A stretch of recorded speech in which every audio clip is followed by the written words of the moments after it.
Howdy gamers. Let's talk about the runes for Corki mid lane. You don't see him that often, but he still has a snowball potential, and then he also has very, very, very high kind of mixed damage. So starting off with the keystones, I think your good options are Fleet of Footwork and then potentially Prototype Omnistone, but I just don't know how. I just haven't seen it enough. So starting off with Fleet of Footwork, Fleet of Footwork, attacking or moving builds up energy stacks, and at 100 stacks, your next attack is energized. The energized attacks heal you for 3 plus your bonus AP and AD, and then grant you 20% movement speed. So, Fleet of Footwork gives you extra sustain at the early parts of the laning phase, which Corki is weak in, and then come mid to late game, it's more for its movement speed, and the sustain is kind of just icing on top. The movement speed is going to allow you to chase down targets and then also help you maneuver in fights, as a lot of what Corki does is he's just kind of his own. He's like a solo AD carry, which is why he's played in the mid lane. And Fleet of Footwork helps him just have like extra utility through the movement speed and then through the sustain. And then having survived the early part of the laning phase, the healing is just like I said, just like icing on the cake. Secondary rune is going to be Triumph. Takedowns restore 12% of your missing health and grant you additional 20 gold. 20 gold, I guess, again, it's just like, it's nice, it's there. But with Triumph, restoring 12% of your missing health, Corki can go pretty deep for kills, especially whenever you have the package. So he can go in and burst a target and then try to get out. Whenever you do that, you might survive with just like, it's kind of like a luxury rune, but then it can also be like logically applicable where you survive just by that much. If you're playing into control mages mid, usually they have a lot of burst and they can cast it while they're dying as well. Champions like Syndra, Orion, etc.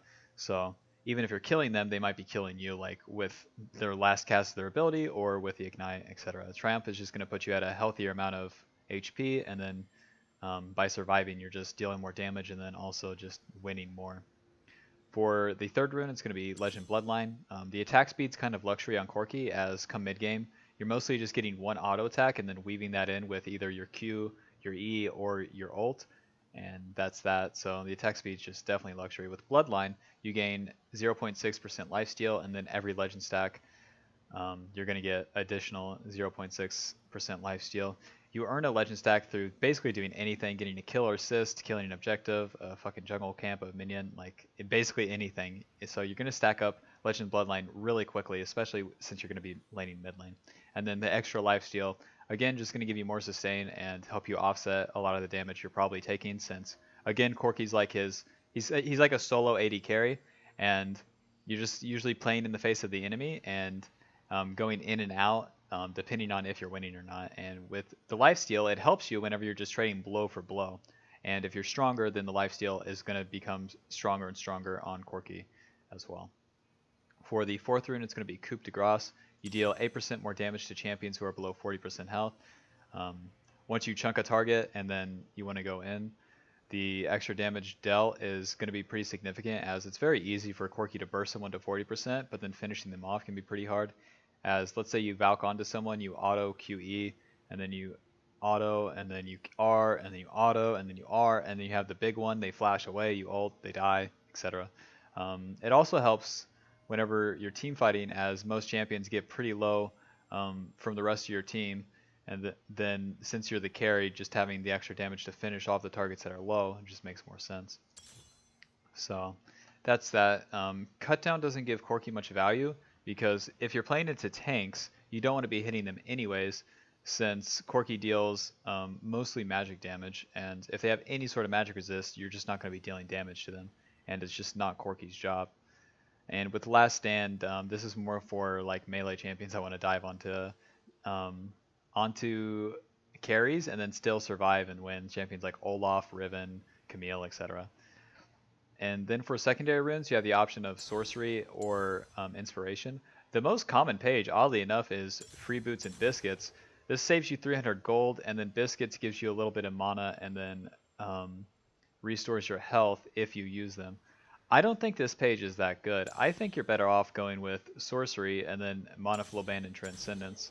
With Mana Flow Band, you're going to get mana for each time you land an ability on the enemy, so you're going to be stacking this up in the early game. And then you get 250 mana for free, which is effectively a Sapphire Crystal for free.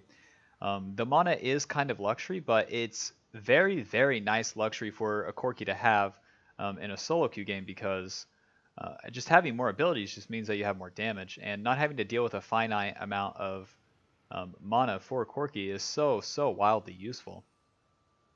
And then the Mana Flow Band is going to be giving you more mana than the Biscuits would give you. With Transcendence, you gain 10% CDR once you reach level 10. Since you're playing in the mid lane, you're going to be reaching level 10 before anyone else in the game. And then with the extra 10% CDR on top of the 20% that you're going to be getting from Trinity Force is going to put you at 30%. This effectively gives you a second and a half off on your Q and your E cooldown, and that's primarily what it's used for. Because if you have those abilities up again in a team fight, again, you're just going to be dealing way more damage because of it, as Corki's like primarily like a caster, AD carry, mid lane champion. So I think the utility of this is actually very high, where most champions would want like extra AD from say Absolute and Gathering Storm, or like utility from Nimbus Cloak. Corki already has a dash to deal with champions like either getting on top of him or catching him out. And then the CDR effectively is going to give you more damage than the AD would, as the abilities have such a high base damage and then high scaling in them as well. So that's why I value this over the 300 gold saved from boots, because the mana is going to be worth more than 300 gold. And then the biscuits just aren't really useful. I don't know a mid lane matchup where it's won or lost because of the biscuits. Corki usually has like naturally losing matchups or even matchups mid lane anyways, so you might as well have like more scaling for not losing the early game with Corki in the mid lane.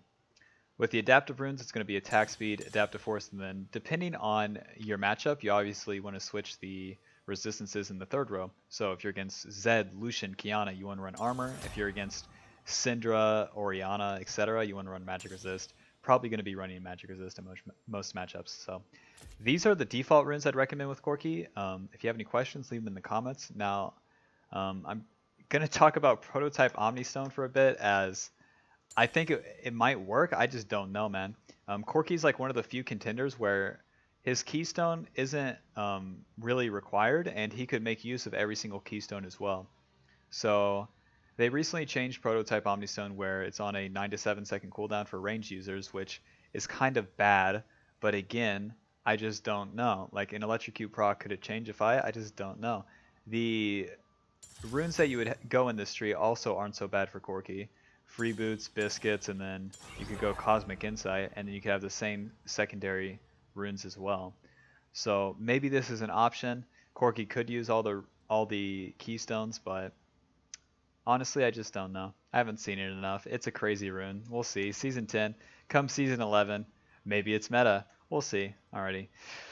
Bye-bye. If this video helped you, leaving a like on the video helps me. Twitch.tv/Nelson, links in the description. I won't be playing Corki, but I'll be playing support. That's what I main. Alrighty. Bye-bye. See ya. Thanks for watching. Hope this video helped. Corki, he's in the grave, but maybe he'll come back one day.